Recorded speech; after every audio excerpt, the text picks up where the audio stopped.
और Sindh high court ने खैरपुर में बच्चों से ज्यादती केस के मुलजिम सारंग शर की रिहाई का ट्रायल कोर्ट का फैसला मुअत्तल कर दिया, जिसके बाद पुलिस ने मुलजिम को गिरफ्तार कर लिया। सिंध हाई कोर्ट में खैरपुर में बच्चों से ज्यादती केस सारंग शर की ट्रायल कोर्ट से रिहाई के खिलाफ दायर दरख्वास्त पर समाअत हुई, जिसमें पुलिस ने अपनी रिपोर्ट पेश कर दी।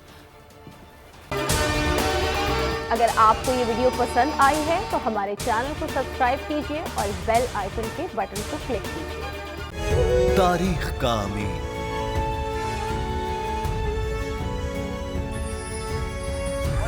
आजादी की अलामत,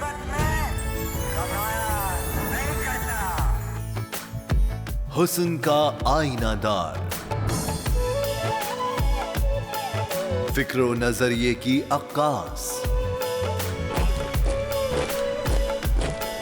सरफराजी का गवाह, यानी हम सबका निगहबान पाकिस्तान।